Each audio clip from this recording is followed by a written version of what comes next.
Magandang araw po sa inyo mga kasundo at sa ating butihing narrator na si Kuya Bari. Tawagin niyo na lang po ako sa pangalang Orlando o kaya'y Lando na lamang po. Ito po kasi ang tawag sa akin ng karamihan, lalong-lalo na ng mga malalapit kong kaibigan. Sa kasalukuyang taon ay nandito ako sa Maynila, naninirahan kasama ang pamilya ko. Isa sa masusugi din yung tagapakinig ang asawa kong si Delia tuwing wala siyang ginagawang trabaho. Kung kaya't nakikipakinig na rin po ako tuwing nadadatnan ko siyang namamahinga habang pinapakinggan ang mga ipinapadalang kwento sa inyong channel. Isang beses nga, matapos naming makinig ng kwento sa inyong channel ay sinabihan ako ng aking asawa na ipadala ko daw sa inyo ang aking karanasan noong kabataan ko pa lamang. Kung hindi niyo po kasi na itatanong Kuya Bari, minsan ko nang naikwento sa kanya ang tungkol sa aking karanasan sa isang nakakatakot na pangyayari. At sa pagkakatanda ko pa nga ay nasa edad 16 na taong gulang pa lamang po ako ng mga panahong nangyari ito. Naganap ang mga pangyayaring ito dekada 80 sa lugar sa Quezon kung saan ako ipinanganak. Itong mga panahong ito, Kuya Bari, ay laganap sa lugar namin ang mga bali-balita tungkol sa aswang na nanghaharang at nanghahabol umano tuwing gabi sa liblib na daanan.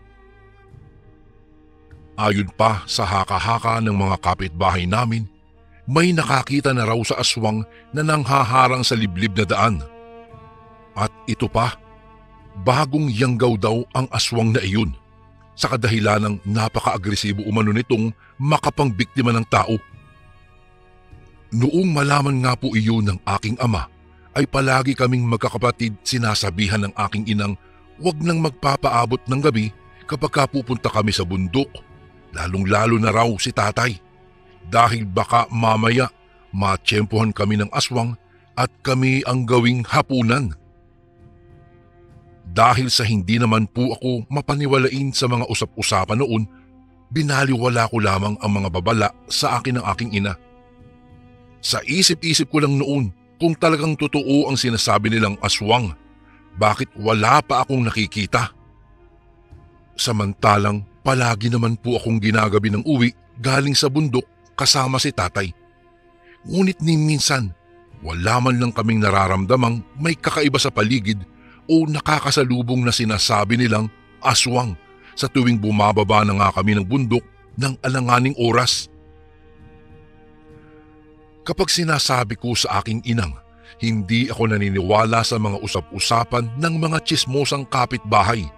Ang palagi lang niyang sinasabi sa akin, kailan ba ako matututong makinig sa kanya? Kapag ako na mismo ang nakakita sa aswang? O baka naman kapag mayroon ng hindi magandang mangyari sa akin pababa ng bundok nang dahil sa aswang na napapabalita. Ay naku naman inang, bakit ba kasi kayo nagpapaniwala? Hindi nga po totoo ang aswang na sinasabi nila. Ay, nahawaan ka na sa pagiging tsismosa ng mga kapitbahay natin. Minsang pamimilit ko pang turan sa aking ina. Kesa totoo man o hindi, dapat makinig ka pa rin sa sinasabi ko, Lando. Hindi iyong paiiralin mo ang katigasan ng ulo mo. Mariing wika ng aking ina sa akin, na halatang hindi nagugustuhan talaga ang sinasabi ko. Umismid na lamang ako at hindi na nakipagpalitan pa ng salita sa aking ina. Dahil alam ko namang kahit anong gawin ko ay hindi sasang-ayon sa akin ang aking inang hindi totoo ang mga aswang-aswang na iyan. Isang beses, matapos ko pong mag-agahan, inutusan ako ng aking amang ayusin ko raw ang mga kagamitan dahil aakit na kami ng bundok. Medyo dami-damihan ko raw ang pagdala ng bigas sa kadahilan ng hating gabi na kami bababa ng bundok para may masaing raw kami sa kinahapunan. Kailangan raw kasi naming madaliin ang pagluluto ng kopra at dapat bago kami bumaba ng bundok ay nakalagay na sa sako lahat at mailagay na namin sa may kubo. Sapagkat hindi kami makakabalik sa kinabukasan dahil may lakad si tatay kasama ang kaibigan niya. Anya pa ng aking ama, sakto namang malaki ang buwan mamayang gabi, kaya hindi kami mangangapang maglakad sa daan pababa ng bundok. Tumango naman po ako, Kuya Bari, at agaran na sinunod ang utos ni tatay. Habang nag-aayos ako ng mga dadalhin ay narinig kong sinabi ng aking amang maglagay na rin daw ako ng asin. Wala na raw kasi kaming asin na gagamitin sa bundok kapag magluluto kami ng aming uulamin. "Oh, wag mong kakalimutan yan ha," anya pa sa akin. Opo tay, nilagay ko na po sa bag."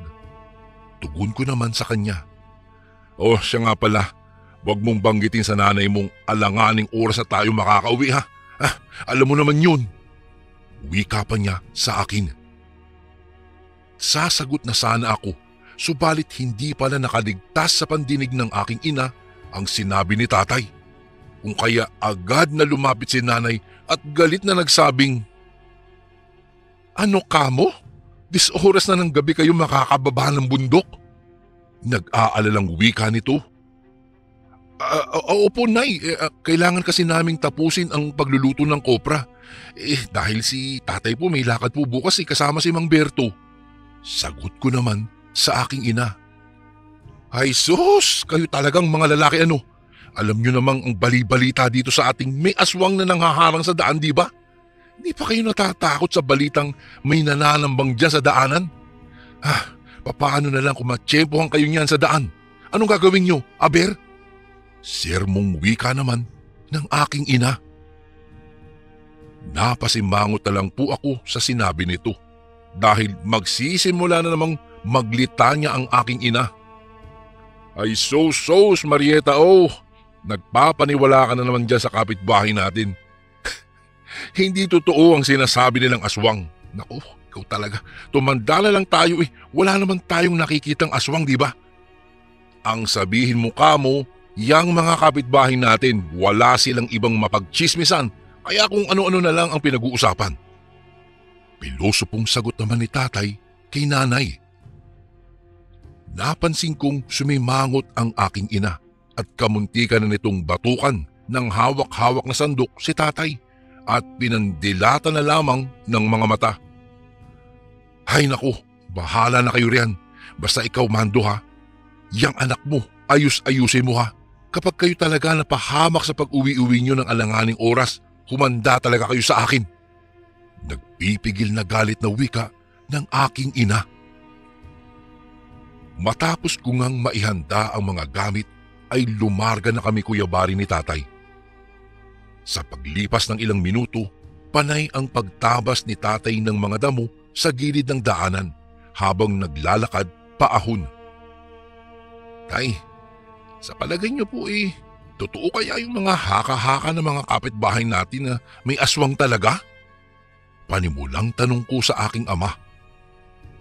Natawa naman si tatay at nagsabing, "Naku naman, pati ba naman ikaw? Nahawa ka na rin sa tsismosa nating mga kapitbahay? Ay, alam mo anak, ito lang ang masasabi ko sa iyo ha. Tumanda na lang ako dito sa mundong ito. Wala pa akong nakikita ni isang aswang, kaya huwag kang magpapaniwala." Napakamot na lamang po ako sa aking ulo at nagwika sa aking amang hindi naman ako naniniwala sa mga sinasabi ng aming kapitbahay. Kaya lang naman ay nagtatanong lamang ako sa kanya. Dahil wala nang ibang bukang bibig ang aming ina kung hindi puro aswang-aswang na lang. Siguro po nahawahan na siya ng mga kapitbahay naming mga tsismosa. Sinabihan na lang ako ng aking amang huwag ko na lang intindihin ang mga sinasabi ng aking ina. Dahil ganun lang talaga ito. Masanay na lang daw ako. Matapos magsalita ni tatay ay hindi na ako sumagot pa. Sa halip ay tahimik na lamang akong nakasunod sa kanyang paglalakad paakyat. Makaraan ang mahigit 2 oras, narating na namin ang lupang pagmamay-ari ng aking ama. Matapos ko namang mailagay sa kubo ang mga bitbit na kagamitan ay hindi na kami nagsayang pa ng oras. Kaagad na inayos namin ang mga kopra upang sa ganoon po ay maluto na. Kinagabihan, pasado 7:00 pa lang ay naghapunan na kami ni tatay. Nang sa ganoon ay tuloy-tuloy na ang gawain namin. Noong matapos na kaming kumain, nilinis ko na ang aming pinagkainan. Samantalang si tatay ay ipinagpatuloy na ang naudlot naming gawain. Nang matapos ko ng hugasan ang mga pinagkainan, lumapit na ako sa aking ama. Nakita ko naman siyang panay ang pagkalkal ng apoy gamit ang mahabang kahoy. Nang sa ganun ay pantay ang pagkakaluto ng mga kopra at hindi po iyon masusunog. Anak, dito ka muna sandali ah. Pupunta lang ako dun sa may sapa. Kukuha lang ako ng tubig para kapag lumakas ang apoy, may ipangbubuhos tayo. Wika pa ni tatay sa akin at binitbit na ang balde. Ganun po. Tay, ako na lang po ang kukuha ng tubig. Kayo na lang po ang titingin dyan. Saad ko naman sa aking ama at kinuha na sa kanya ang baldeng bitbit niya. Sige. Ikaw nang bahala. Lagyan mo na rin yung drum dyan sa gilid ha, para mas mabilis tayong makakuha ng tubig kung sakasakali. Anya pa niya sa akin. Sige po tay, wala pong problema. Akong bahala dyan. Tugon ko sa kanya bago naglakad papunta sa sapa. Medyo may kalayuan ng kaunti ang sapa sa pinagpwestuhang pinaglulutuan namin ng kopra, kaya't matatagalan ako ng bahagya. Ayos lang naman po yun sa akin, Kuya Bari, dahil sanay na sanay naman akong maghakot palagi ng tubig sa tuwing nagluluto kami ng kopra. Isa pa ay matanda na ang ama ko, kaya't hanggat maaari po ay ako ang umaako sa mga mabibigat na gawaing bukid. Habang naglalakad nga ako ay napapansin kong tila may kung anong presensya ang sumusunod sa akin. Napatigil ako. Naririnig ko rin ang kaluskusan ng mga damo sa likurang bahagi ko, kaya sandali akong huminto at nagpalingon-lingon sa aking likuran. Ano ba yung ingay na yun? Bakit wala naman ako nakikita? Kabadong tanong ko sa aking isipan. Gawa ng kakaiba na talaga ang presensyang nararamdaman ko, hindi ko na rin naiwasang kilabutan at magtaasan ang mga balahibo ko sa aking buong katawan. Lalong-lalo na noong maalala ko ang sinabi ng aking ina tungkol sa aswang. Ay, grabe, walastik na yan. Ba't ko ba iniisip ang mga sinasabi ni nanay na wala namang katuturan? Pampalakas sa sambit ko sa aking isipan. Humugot muna ako ng malalim na hininga bago muling nagpatuloy sa paglalakad. Inisip ko na lamang na bilisan ang pag-iigib ng tubig upang sa ganoon ay matapos na kaagad at makabalik na ako sa kinapupwestuhan ng aking ama. Ngunit Kuya Bari, makalipas ang ilang minuto, nagulat na lamang ako nang malapit ko nang marating ang ilog sa pag-iigiban ko. Sa kadahilanang may natanaw akong babaeng nakatalikod sa unahan. Nakaharang iyon sa aking dadaanan. Napansin kong tila may ginagawang kung ano ang babae. Kahit na kasi nakatalikod ito, ay mapapansin mong parang may isinusubot nginunguya. Dahil sa bawat pag-alog ng mga balikat nito, kaagad akong napahinto at napatitig sa babae. Anong ginagawa ng babaeng yan? Bulong ko sa aking sarili habang dahan-dahang naglalakad papunta sa gilid ng daanan para makakubli sa talahiban. Anong ginagawa ng babaeng yan dito sa gitna ng bukid? Itong 10 oras ng gabi. Mga katanungang namumutawi sa aking isipan. Nang mga sandaling iyon, Kuya Bari, ay iba na talaga ang tumatakbo sa aking isipan. Natatakot na rin ako at nararamdaman ko na ang pangatog ng aking mga tuhod. Naghintay pa ako ng ilang sandali sa pagbabakasakaling aalis ang babae matapos ito sa ginagawang kung anuman. Ngunit sa kasamaang palad, lumipas na lamang ang mahigit 50 minuto ay hindi pa rin ito umaalis. Kung kaya't wala na akong ibang paraan kung hindi ang magkunwaring hindi ito napapansin at magmadali na lang maglakad. Habang naglalakad po ako ay hinawakan ko ng mahigpit ang aking itak sapagkat tumatakbo sa aking isipan. Baka totoo nga ang sinasabi ng aking inang may aswang na babae nga ang nananambang sa mga liblib na lugar. Ay talaga naman, kung mamalasin ka talaga, oo. Sa nilawak-lawak ba naman ang lugar na to? Pantakin mo ba namang dito pa talaga ako may makitang babae? At partida pa, oras pa ng gabi. Sabi ko at napapailing na lamang. Nakailang hakbang pa lamang ako at sa hindi sinasadyang napatid ako sa isang batong nakausli. Kaya napaigik na lamang ako na siyang naging dahilan kung kaya't napalingon ng biglaan ang babae sa direksyon ko.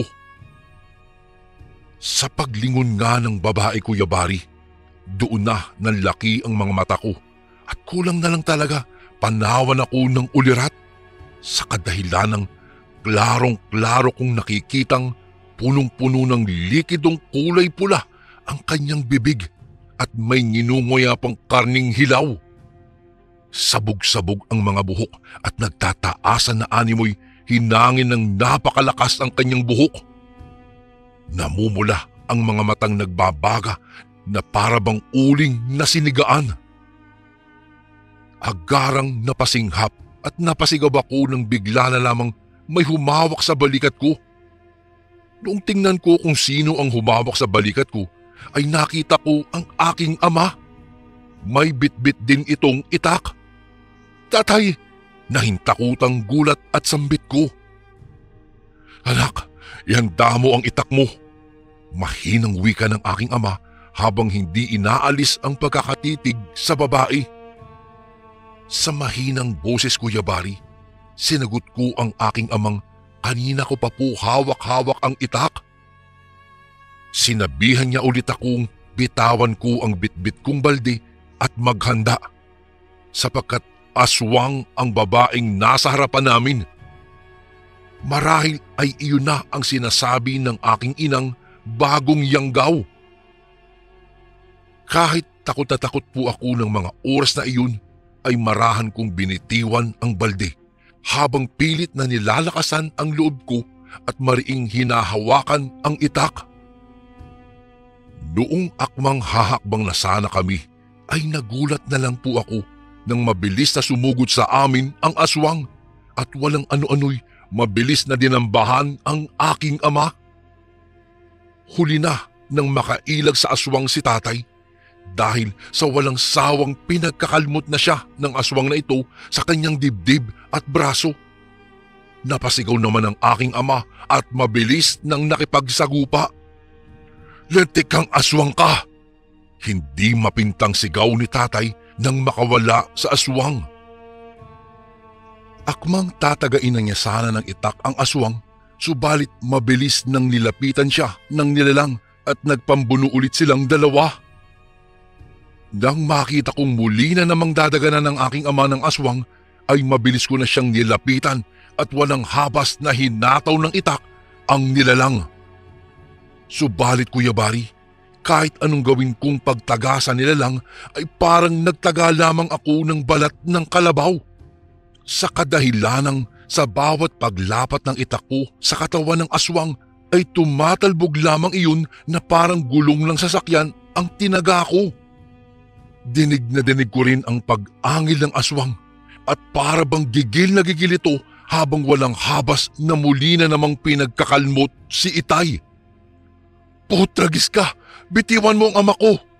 Sigaw ko at hindi ko na tinigilan ang nilalang hanggat hindi ito masusugatan. Sumigaw naman ang aking amang itara ko raw muna sa lupa ang itak na hawak ko bago ko itaga sa aswang. Dahil isa umano iyong sumpa para sa mga nilalang katulad ng mga aswang. Kahit magkahalo-halo na ang nararamdaman kong takot at pagkataranta, ay mabilis kong sinunod ang aking ama. Itinara ko sa lupa ang itak at pagkahugot ko sa itak ay walang habas na pinagtataga ko ang aswang. Matapos kong gawin iyong Kuya Bari ay dinig na dinig kong malakas na umangil ang aswang na para bang nasaktan na ito. Sakto namang nakakuha ng pagkakataong makatakas ang aking ama kung kaya't mabilis niyang iwinasiwas ang aswang at malakas na sinapak ito. Sabay itinuro niya kung saan tumilapon ang itak niya kanina. Noong makita ko naman ang itak niya ay patakbo ko na iyong kinuha at agarang ibinigay ito sa kanya. Pagkakuha niya sa akin ay itinarak niya kaagad iyon sa lupa bago sinaksak ng paulit-ulit ang aswang. Pagkabagsak naman ng aswang sa lupa ay agad akong hinatak ng aking ama at tumakbo na kami pabalik sa kubo. "Bilisan mo, baka habulin tayo ng aswang pagka nakabawi yan ng lakas," sigaw nito sa akin. Ilang sandali pa ang nakalipas ay naramdaman ko na ang mga yabag at huni ng nakakapangilabot na hayop at galit na galit iyong hinabol kami. Kung kaya't mas binilisan pa namin ang aming pagtakbo. Pakiramdam ko ng mga sandaling iyon, Kuya Bari, ay hindi na lumalapat sa lupa ang mga paa ko dahil sa bilis ng pagtakbo at halos mabingi na ako sa lakas ng kabog ng aking dibdib. Noong malapit na kami sa may kubo, ay akmang papasok na lamang ako, subalit mabilis akong sinabihan ng aking amang dumiretso na kami pababa ng bundok dahil malamang sa malamang ay hindi kami titigilan ng aswang na iyon hanggat hindi ito nakaaganti sa amin. "Pero tay, paano po yung mga koprang niluluto natin? Baka masunog po yun," wika ko naman sa aking ama. "Iho, mas uunahin pa ba yan kaysa sa kaligtasan natin? Halika na, bilisan mong tumakbo pababa. Yang kikitain nating pera sa kopra, mahahanap pa natin yan. Pero ang buhay natin, hindi na natin pwedeng ibalik pa kapag isa sa atin ang napatay nitong aswang na ito." Humahangos na pagpapaliwanag sa akin ng aking ama. Dahil po sa sinabi ng aking ama, ay mabilis na kaming tumakbo pababa nga ng bundok. Mabuti na lang talaga at pababa ang tinatakbuhan namin kung kaya't hindi kami masyadong nahirapan. Sa pagpapatuloy ng pagtakbo namin ay dinig na dinig ko pa rin ang huni ng nakakapangilabot na nilalang. Pero Kuya Bari, hindi na ako nagpadala pa sa takot na nararamdaman. Bagkus ay mas binilisan ko pa ang aking pagtakbo nang sa ganun ay matakasan namin ni tatay ang aswang na humahabol sa amin. Sa pagpapatuloy ng aming pagtakbo, sa wakas narating po namin ang paanan ng bundok. "Huwag kang huminto sa pagtakbo mo dahil baka mamaya nariyan na naman ang aswang. Huwag kang magpakampante," bulalas ng aking ama. Hindi na ako sumagot pa, Kuya Bari, dahil ramdam ko na rin ang aking pagkahingal. Pakiwari ko ay halos malagutan na ako ng aking hininga dahil sa bilis ng pagtakbo namin. Biruin mo ba namang mula sa tuktok ng bundok, walang tigil na tinakbo namin iyon pababa. Kahit nagkandasugat-sugat na ako sa paa, gawa ng may mga pagkakataong tumatama ang daliri ko sa mga nakausling bato, ay hindi ko na iyon ininda pa. Ang mahalaga po sa akin ng mga oras na iyon ay makatakas kami ni tatay sa aswang na humahabol po sa amin. Sa paglipas nga ng mga sandali, narating din namin ang baryo. Wala kaming mahingian ng tulong dahil sa mga oras na iyon, halos lahat yata ng mga tao ay tulog na. Kaya ang ginawa na lang namin ay dumiretso na kami sa bahay. Pagkarating po namin sa bahay ay sunod-sunod kong kinalampag ang pintuan namin. Nay, buksan niyo po ang pintuan, Nay!" Pagsusumigaw kong tawag sa aking ina at hindi ko tinigilang kalampagin ang pintuan. Pagkabukas ng aking ina sa pintuan ay nagmadali kaming pumasok ni tatay at agad na sinarado ang pinto habang habol-habol ang hiningang humahangos. "Oh, ano ba nangyari sa inyo?" Tarantang tanong ng aking ina na halatang kagigising lamang nito. May aswang, Nay! May aswang! Hinahabol kami ni tatay ng aswang! Manginyak-ngiyak kong pahayag sa aking ina. Nag-alala naman ang aking ina nang marinig niya ang sinabi ko. Lalong-lalo na nang makita niyang duguan ang aking ama. Nagmamadali na pumasok siya sa aming silid at pagkalabas nito'y may bitbit ng damit. Pinagbihis niya muna si tatay bago siya pumunta sa kusina. Pagkabalik ni nanay, may dala na siyang plangganita. Lumapit siya kay tatay at pinunasan ng maligamgam na tubig ang mga sugat nito. Habang pinupunasan ni nanay ang mga sugat ni tatay, ay ikinuwento na ni tatay ang mga nangyari sa amin. Nakita ko naman ang itsura ng aking inang awang-awa siya sa aming dalawa. Agaran niyang ginamot ang mga sugat ni tatay. Nilagyan niya ito ng gamot. Subalit sadyang umiral na naman ang pagiging bungangera nito.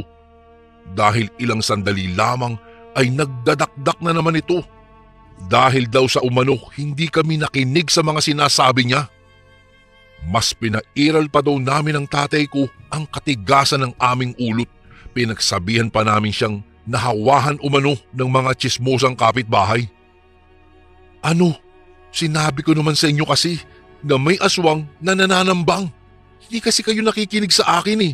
O ano ngayon? Anong napala nyo? Paninising wika nito sa amin. Nakayuko lang kaming dalawa. Hindi na lang kami kumibo ng aking ama. Dahil alam naman namin sa sariling nagkamali kami. Dahil binaliwala namin ang palaging paalala ni nanay. Masyado kasi kaming naging kampanting kuro-kuro lamang ang usap-usapan patungkol sa aswang na nananambang. Ayan tuloy, Kuya Bari, kamuntikan na kaming napahamak. Siguro po kung nakinig sana kami kay nanay, hindi na sana namin naranasan pa ang nakakatakot na pangyayaring iyon. Kinabukasan nga'y kumalat na ang balita sa mga kapitbahay namin na tinambangan kami ni tatay ng isang aswang sa liblib na daan. Nagpasama naman kami sa dalawang kapitbahay namin upang balikan ang niluto naming kopra kagabi. Dahil doon, hindi na rin natuloy pa ang lakad ni tatay dahil sa nangyari. Noong makarating na kami sa bundok, ay halos masunog na ang kalahati ng koprang niluluto po namin. Kahit ganun man ang nangyari, walang sinisi ang aking ama sapagkat wala namang may gustong mangyari ito sa amin ng gabing iyon. Magmula po nang mangyari iyon sa amin, Kuya Bari, wala na kaming nababalitaan pang may gumagala-galang aswang at nananambang sa daanan. Ang balita namin ay hindi raw bagong yanggaw ang tumambang sa amin. Marahil, mantas na aswang umano iyon na naghahanap ng mabibiktima. Pinayuhan kami ng mga kababaryong mag-iingat na sa susunod at kung pupwede lang ay maniwala kami sa mga sinasabi ng iba. Dahil sa wala naman pong mawawala kung sakaling makinig kami't maniwala. Dahil hindi po lahat ng tsismis o usap-usapan ay purong kasinungalingan. Magmula nga noon, Kuya Bari, natuto na ako sa mga nangyari. Naisip ko pong tama naman ang mga kapitbahay. Walang mawawala kung maniniwala ka sa sinasabi nila. Dahil kung minsan po ang katigasan ng ulo at hindi mapaniwalain ay siyang nagdadala pa minsan sa kapahamakan. Kuya Bari, dito ko na po tatapusin ang aking kwento. Sana po'y mabasa niyo rin po ito sa mga darating na araw. Mga kasundo, salamat po sa inyong pakikinig. God bless po and more power po sa inyong channel. Lubos na gumagalang, Lando.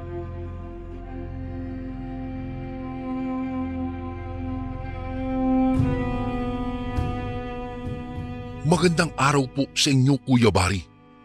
Itago niyo na lang po ako sa pangalang Andres. Kakalipat ko lang po sa Sibalom pagkatapos ng pagkawala ni inay na mag-isang nag-alaga sa akin. Hindi pa man ako nagkakaroon ng muwang ay matagal na kaming inabandona ng aking ama, kaya't lumaki akong mag-isang tinataguyod ng aking ina. Pumanaw siya sa sakit sa puso at simula nung nagpaalam siya sa mundo, kinuha ako sa Maynila ng nakakatanda niyang kapatid na lalaki na si Chong Antonio at dinala sa Antique. Marami pong naikwento sa akin si Chong Antonio tungkol sa mga sabi-sabi sa baryo ng Sibalom na may aswang daw na nagkukubli sa may katabing sapa ng bahay namin. Hindi naman po ako naniniwala noong una.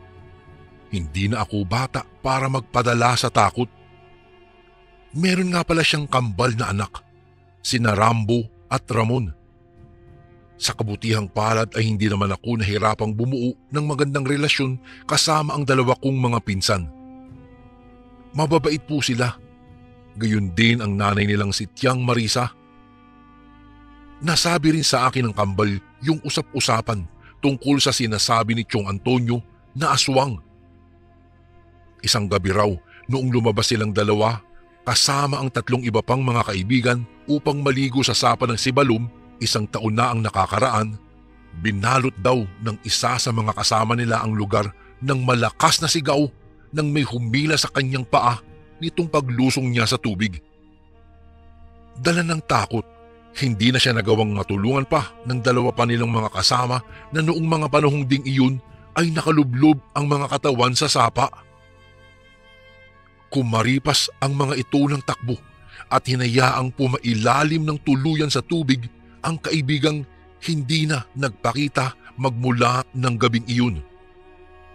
Ninais din sanang tumulong nina Rambo at Ramon pero mas pinili nilang manatiling nakatayo sa may bato at panuorin ang kaawa-awang sinapit ng kaibigan, dala rin ng matinding takot nila.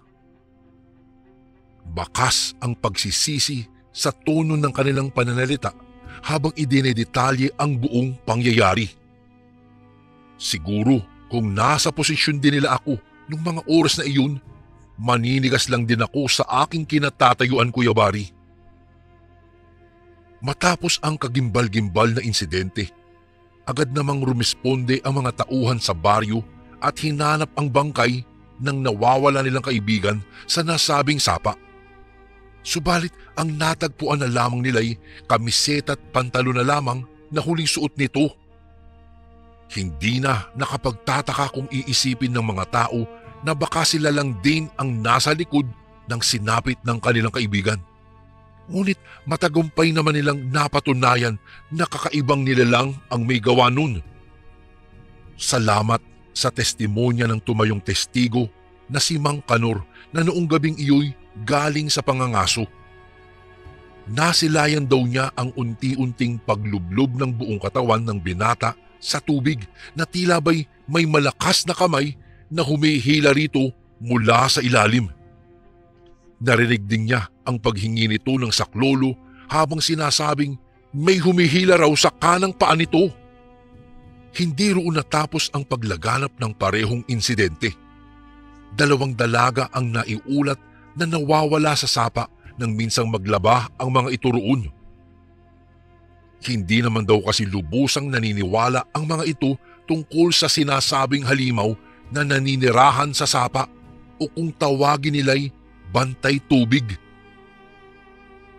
Kumalat ang balita sa buong syudad at dinayo ng mga turista ang sapa, dala ang kanilang kuryosidad sa tunay na kwento sa likod ng hindi lubos na maipaliwanag na kapahamakang dulot nito. May mga sumubok din na sisirin ang kailalim-laliman ng sapa at hindi na nakakagulat na hindi na ito nakaahon pang buhay. Dahil doon ay ipinagbawal na ang pagbibigay ng permiso sa mga turista na magpunta sa sapang iyon. Kuya Bari, ilang metro lamang ang layo ng sapa mula sa bahay ni Chong Antonio kaya't matinding pagpapaalala niya sa amin ni na Rambo at Ramon na manatili na lang sa bahay kung sasapit ang gabi. 3 buwan na rin simula nang tumigil ang sunod-sunod na insidente sa Sapa. Saad ni Chong Antonio habang ang bawat isa sa amin ay nakaupo palibot sa isang mesa upang pagsaluhan ang mga pagkaing nakahain para sa hapunan. Natuto na kasi ang mga tao, wala nang sumusubok na pumunta po roon. Saad naman ni Rambo. Nako, permanente na kayang ganito? Tanong naman ni Ramon na walang ekspresyon ang mukha. Hindi natin alam, sagot naman ni Tiang Marisa. Anong mangyayari kung tuluyan ng walang sumunod sa huling biktima? Muling tanong ni Ramon. Walang iba kung hindi maglalaho na ang takot na bumabalot sa baryo. Tugon ni Tiong Antonio. Hindi, ang mga tao po ang inaalala ko. Wika ni Ramon. Hindi ko po maunawaan ang ibig niyang sabihin sa mga katagang iyon, pero hindi na ako nag-abala pang magtanong. Sa isip-isip ko'y nakakawalang respeto kung sasabat ako sa kanila. Nagtinginan ang mag-asawa habang si Rambo naman ay napayuko na lamang ng ulo. Huwag kayong mangamba, hindi pa siya gutom. Lalong binalot ng pagtataka ang utak ko sa sinambit ni Tiong Antonio. Pero umakto akong parang walang pakialam sa kung anumang pinag-uusapan nila at nagpatuloy lamang ako sa pagkain. Andres, ibinaling ko ang aking tingin kay Tiang Marisa nang tawagin niya ang pangalan ko. Tiang, bakit po? Tanong ko sa kanya. Kung ano man ang hindi mo maunawaan sa pinag-uusapan namin, huwag mo na lang isipin. Wika ni Tiang. Opo, wala po yun. Tugon ko naman habang pakamot-kamot sa batok. Tumango ang mag-asawa sa akin, tanda nang nasisiyahan sila sa inasal ko. Ano bang dapat na hindi ko malaman? Sa totoo lang, Kuya Bari, ay naguguluhan talaga ako. Ano ang ibig sabihin ni Ramon nang sinabi niyang hindi ang mga tao ang inaalala niya? Sino ang tinutukoy ni Tiong Antonio na hindi pa gutom? Ipinagwalang bahala ko na lamang ang mga katanungang gumugulo sa isipan ko. Kung mayroon man silang lihim na itinatago, natitiyak kong hindi naman iyon ganoong kalaking bagay siguro. Mababait ang Tiong at Yang ko. Gayon din ang mga pinsan ko. Sa loob ng ilang buwan ko na pamamalagi rito sa Sibalom, ni isang beses hindi pa ako nakakapunta sa mismong sapang iyon.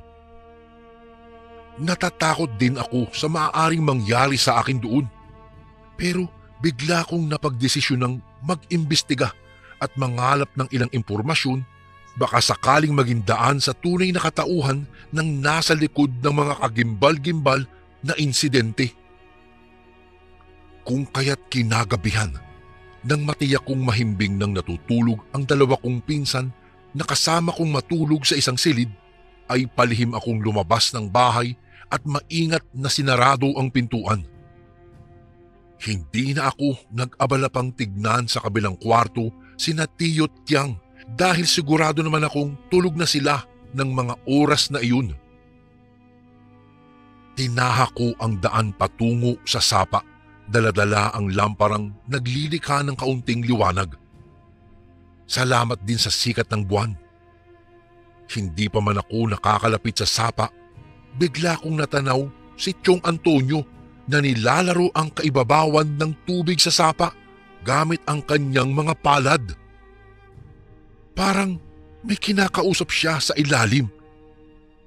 Nagtago ako sa likod ng isang malaking puno at dininig ng mabuti ang sinasabi ni Tiong kahit wala naman akong makitang ibang tao sa paligid niya. Sigurado ka bang hindi ka nagugutom, anak? Tanong ni Tiong Antonio sa kung sinong hindi ko mawari. Anak? Sino ang tinatawag niyang anak? Gayong iniwang ko mahimbing na natutulog sina Rambo at Ramon sa bahay. Wala akong sagot na narinig, ngunit nagpatuloy si Chong Antonio sa pakikipag-usap. Hayaan mo, kapag kaubos na ang iyong lakas, gagawa ako ng paraan. Wala na kasing sumusubok pang tumungo rito sa sapa. Sana habang buhay ka na lang na bata, kung kailan ako kontento ka pa sa lamang loob ng hayop. Nauunawaan ko na sa pagtanda mo'y naghahanap na rin ang iyong katawan ng ibang putahe. Kalmadong wika ni Chong Antonio. Ramdam na ramdam ko ang biglaang pagbilis ng tibok ng puso ko na animoy mga kabayong nagkakarera. May kinalaman ba siya sa mga nakapagtatakang insidenteng bumabalot sa baryo? Imposible yun. Makatao ang tiyong ko. Ganito ko siya nakilala. Subalit, lubusan ko na nga ba talaga siyang kilala? Nanatili lang akong nakatago sa likod ng malaking puno. Nagbabaka sakaling magpakita ang kung sino mang tinatawag na anak ni Tiyong Antonio na tinitiyak kong siyang may kasalanan ng lahat ng pambibiktima rito sa sapa. Ilang minuto pa ang lumipas. Kinuha ni Chong ang lamparang nakalagay sa ibabaw ng bato at lumakad na patungo sa direksyon ng bahay namin. Mas maingat akong nagtago upang hindi niya ako mahuli. Nang masigurado kong tuluyan ng naglaho si Chong Antonio sa lugar, sinamantala ko na ang pagkakataong makalapit sa mismong sapa. Inilapit ko ang lampara sa ibabaw ng tubig upang mas masilayan kong mabuti ang nasa ilalim. Maya-maya'y nanlaki ang mga mata ko sa aking natuklasan. Nakita kong nag-aaliw sa ilalim ng tubig ang isang babaeng may mahabang buhok, may mahabang buntot na parang isang isda at ang balat nito'y binabalot ng kaliskis. Agad akong napabalikwas at tumakbo palayo sa sapa. Sa kabutihang palad ay hindi naman ako napansin ng halimaw na nakita ko sa ilalim ng tubig dahil abala itong nagliliwaliw sa ilalim ng sapa. Binilisan ko ang aking hakbang nang bigla akong matisod nang narating ko ang kalagitnaan ng kakahuyan. "Ayos ka lang ba, iho?" Isang pamilyar na boses ang narinig ko. Maya-maya pa, nakita ko si Mang Kanor na naglalakad patungo sa akin at tinulungan ako nitong tumayo mula sa pagkakadapa. "Anong ginagawa mo sa mga oras na ito, iho?" Muling tanong niya sa akin. Hindi po kayo maniniwala sa nakita ko." Wika ko habang hinahabol ang hininga. Bakas ang pagod at kaba sa aking bawat paghingal. Hindi na rin ako nag-abala pang tanungin si Mang Kanor ng parehong tanong sapagkat batid ko namang mahilig siyang mangaso tuwing gabi. "Anong ibig mong sabihin?" Nagtatakang tanong niyang muli. Bumuntong hininga muna ako bago isalaysay ang lahat ng nakita ko. Napagdesisyonan ko pong tunguhin ang sapa upang mangalap ng impormasyon tungkol sa mga sunod-sunod na pagkawala ng ilang residente dito sa baryo. Pagsisimula ko. Tumango-tango naman si Mang Kanor habang nakakunot ang kanyang noo. Hindi pa man po ako nakakalapit sa sapa. Nakita ko po si Chong Antonio mula sa medyo kalayuan na mayroong kinakausap habang ang mga palad niya'y nakasawsaw po, nasa kaibabawan po ng tubig. Tinatawag niya pong anak ang kausap niya pero wala naman po ako nakikitang taong nasa paligid niya. Nang nilisan niya po ang sapa, lumapit po ako rito at pinagmasdan ang nasa ilalim gamit po ito aking lampara. Doon nga po, natagpuan ko po ang isang babaeng may mahabang buhok at ang ibabang parte po ng katawan nito'y buntot ng Kataw! Nagulat ako sa biglang winika ni Mang Kanor at hindi ko na naipagpatuloy pa ang paglalarawan sa halimaw na nakita ko sa may sapa. Oo, iho. Tama ang iyong narinig. Totoo nga ang kataw. Dagdag nito habang nakatingin sa kawalan. Oo, ano po yung kataw? Tanong ko sa kanya. Isa sila sa mga tinatawag na bantay tubig. Sa unang mga taon, sapat pa ang lamang loob ng hayop upang bigyan ng lakas ang kanilang mga katawan. Ngunit sa araw na tumungtong sila sa edad na 18, hindi na ito sasapat pa sa pag-iipon ng lakas kung kaya't kinakailangan nila ng katawan ng tao bilang pagkain. Ang isang katawan ng tao ay kaya silang bigyan ng pang-4 na buwan na lakas. Mahabang tugon ni Mang Kanor. Napatango na lamang ako, Kuya Bari, sapagkat hindi pa lubusang mapaniwala ang aking sarili sa lahat ng nalaman ko. Hindi naman kasi ako lumaking sanay sa mga kwento-kwento tungkol sa mga kakaibang nilalang. Hindi naman uso ang mga ganoon sa Maynila. Ngunit, Mang Kanor, bakit anak ang tawag ni Chong Antonio sa kataw na iyon? Muli kong tanong sa kanya. Maaring inililihim niya ang 3 nilang anak ni Marisa dahil ito ay isinumpa. Subalit hindi ako sigurado rito 18 taon na ang nakakalipas. Mayroong usap-usapan dito sa baryo tungkol sa isang dalagang nagngangalang Cielo. May mga haka-hakang mangkukulam ito at kaya nitong isumpa ang kahit sino kung kanyang gugustuhin.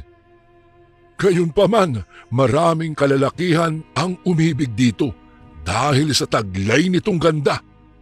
Isa na roon si Antonio. Napakaswerte ng nooy binata na si Antonio dahil umibig din sa kanya ang dalaga. Madalas silang makitang nagliliwaliw sa may sapa. Ngunit may dumating na bagong lipat na pamilya galing Maynila. Yan si Marisa, ang unika iha ng pamilya, ay umibig din kay Antonio. Sa taglay rin itong ganda, natukso ang binata. Nilisan nito si Cielo at sumama kay Marisa. Nagsama ang dalawa hanggang sa ipinagbuntis ni Marisa ang panganay sana nila. Subalit, ang sabi ng mag-asawang Antonio at Marisa, namatay ang bata sa sinapupunan ng dalaga.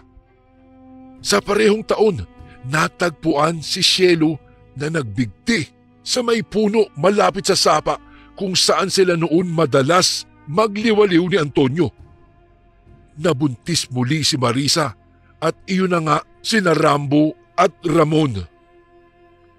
Ang usap-usapan at tsismisan sa baryo na isinumpa ni Cielo ang unang anak ni na Antonio, ngunit walang nakakatiyak kung totoong patay na nga ba ang bata o tinatago lamang ng mag-asawa. Mahaba-habang pagsasalaysay ni Mang Kanor sa akin. Ang ibig niyong sabihin, mayroong posibilidad na isinumpa ni Cielo ang panganay ni na Chong Antonio at Tiyang Marisa na maging isang kataw bilang kanyang paghihiganti? Tanong kong muli kay Mang Kanor. Ganoon na nga, kung kaya't mag-iingat ka, tugon ng matanda sa akin. Tumango ako at nagpaalam na kay Mang Kanor. Nagmadali akong bumalik sa bahay at maingat na bumalik sa silid. Sa kabutihang palad naman, hindi naman ako nahuli ni Chong Antonio. Pinag-isipan kong mabuti ang lahat ng sinabi ni Mang Kanor. Hindi pa rin ako makapaniwalang anak ni na Chong Antonio at Tiyang Marisa ang halimaw sa likod ng mga kagimbal-gimbal na insidente sa baryo. Hindi ko alam kung ano ang gagawin ko. Ibabalita ko ba ito sa mga tauhan sa baryo upang tugisin ang kataw? Ano ang mangyayari sa Tiyong at Tiyang ko na nagsilbi ko ng mga bagong magulang? Pati na rin sina Rambo at Ramon na tinuring kong mga kapatid. Natitiyak kong hindi nila kakayanin kung sakaling matugis ang kataw sa sapa. Isang buwan na lang ay mawawala na ang lakas nito at batid kong gagawa ng paraan sina Chong at Yang para pauwiin ang pagkagutom ng anak nila. Isang buhay na naman ang nanakawin. Kinabukasan, pinilit kong hindi magpahalata tungkol sa mga nakita at natuklasan ko noong isang gabi. Sabay-sabay naming pinagsaluhan ang almusal at magkakasama kami ni na Rambo at Ramon na pumasok ng eskwelahan. Buong araw na gumulo sa aking isipan ang lahat ng nangyari.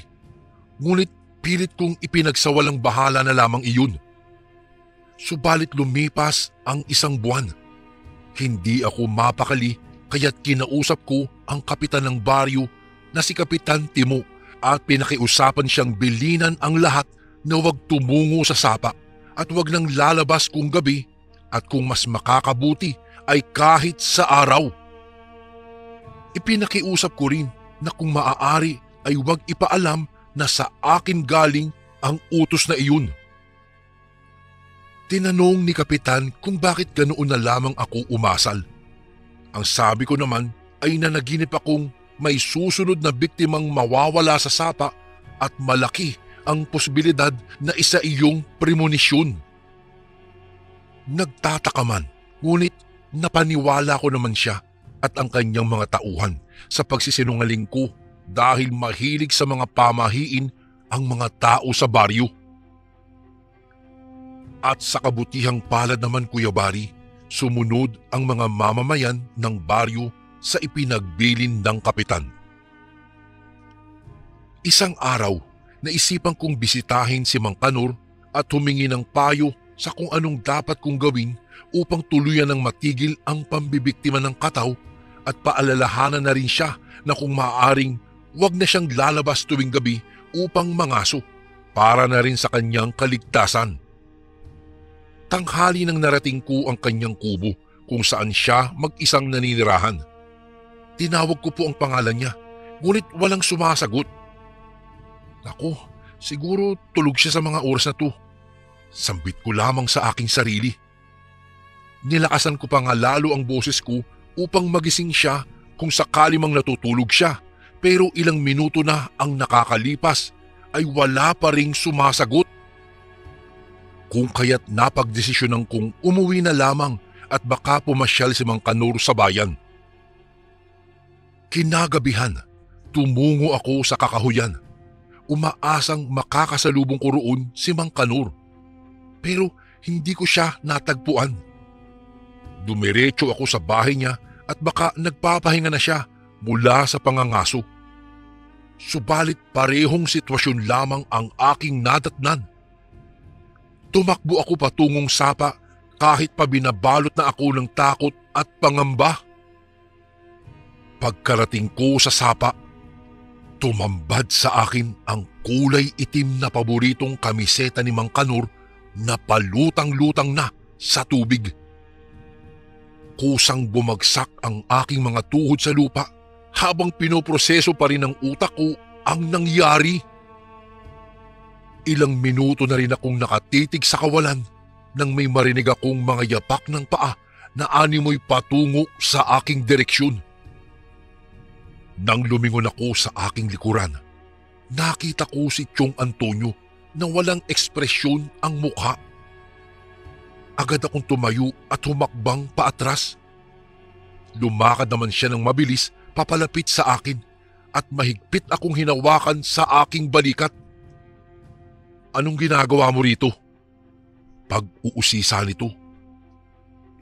Hindi ko matanggap ang katotohanang kasabwat kayo ng isang hali.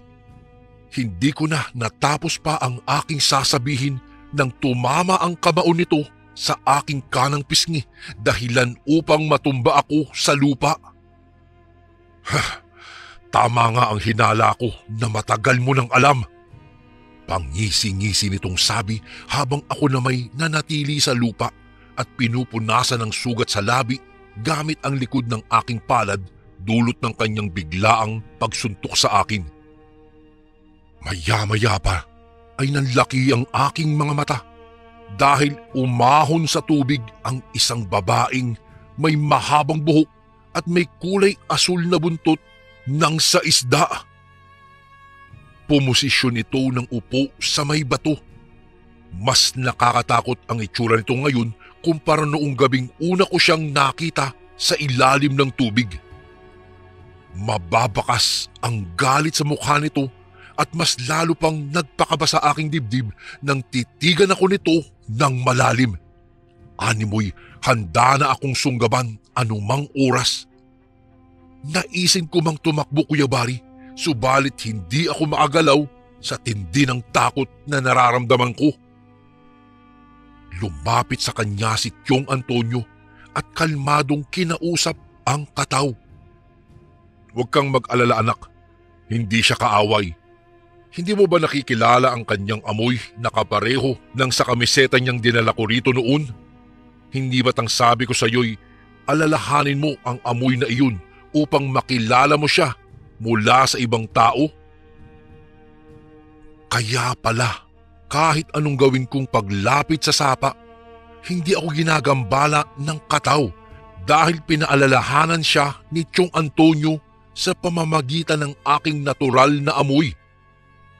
Lihis sa aking kaalaman na malakas pala ang pang-amoy ng mga kataw. Ibinaling muli sa akin ni Tiyong Antonio ang kanyang atensyon. Binalaan niya akong huwag magsalita tungkol sa mga nalalaman ko at bumalik na ako ng Maynila kung hindi ko na nais pang manirahan sa puder nila. Kinabukasan din, Kuya Bari, napagpasyan ko pong lisanin ang baryo para bumalik ng Maynila. Ganun na lamang po ang pagtataka ng kambal, ni Tiang Marisa at ng mga tao sa baryo kung bakit biglaan ang aking desisyon. Subalit hindi na ako nag-abala pang ipaliwanag ang dahilan at nanatiling si Tiyong Antonio lamang ang nakakaalam. Noong araw ding iyon, wala pang nakakapansin sa pagkawala ni Mang Kanor dahil wala namang pamilyang naghahanap sa kanya. Makasarili man kung iisipin, hinayaan ko ang mga taga-baryo na lamang ang makatuklas ng lihim ni na Tiyong Antonio. Nanggaling din kay Tiyong Antonio na totoo nga ang haka-haka na ang dating niyang kasintahan na si Cielo ang may kagagawan ng pagkakaroon nila ni Tiang Marisa ng isang kataw na anak. Sinadya raw nito na maging isa sa mga bantay tubig ang una nilang anak upang sa tuwing bibisita daw si Tiyong sa sapa ay babalik sa kanyang alaala ang mga panahong madalas silang magtagpo ng noong dalagang si Cielo roon sa sapa. Noong nakabalik na ako ng Maynila, madalas akong magpadala ng sulat kay Kapitan Timo upang makasagap ng balita ukol sa kasalukuyang kondisyon ng baryo. Noong unang buwan, tumugon siya sa pamamagitan din ng pagpapadala ng sulat at ang sabi niya'y wala namang naiulat na mayroong nawawala sa sapa sa buwan na iyon maliban sa pagkawala ni Mang Kanor. Subalit lumipas ang 3 buwan.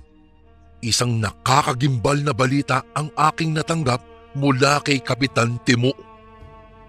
Ang sabi niya'y nawawala ang Tiyong Antonio at Tiang Marisa ko, pati na rin ang kambal nilang anak na sina Rambo at Ramon. 1 linggo na umano itong hindi matagpuan ng mga taga-baryo kapag binibisita ang bahay nila at ni isa'y walang nakakita sa mga ito. Malakas ang kutob nilang may koneksyon ang kanilang pagkawala sa misteryosong sapa. Marahil nga'y isinuko na nila ang kanilang mga sarili pagkatapos ng hindi mabilang na buhay na kanilang kinitil. 1 taon din nilang sinubukang pagsilbihan ang kataw sa sapa na sarili nilang dugo at kung tutuusin ay sarili ko ring dugo. Tao pa rin sila na nakakaramdam ng konsensya sa kabila ng kanilang kasindak-sindak na mga lihim. Hindi na nasundan po ang pambibiktima sa sapa magmula noon.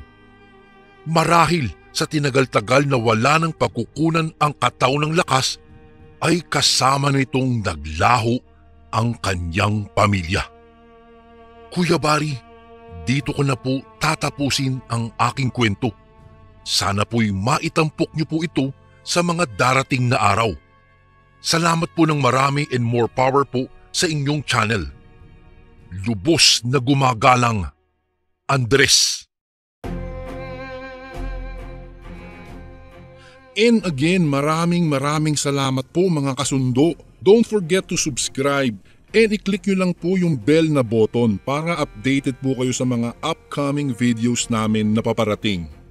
Maraming salamat po ulit. God bless and ingat po lagi dyan. Ito po si Kuya Bari at ako ang Sundo.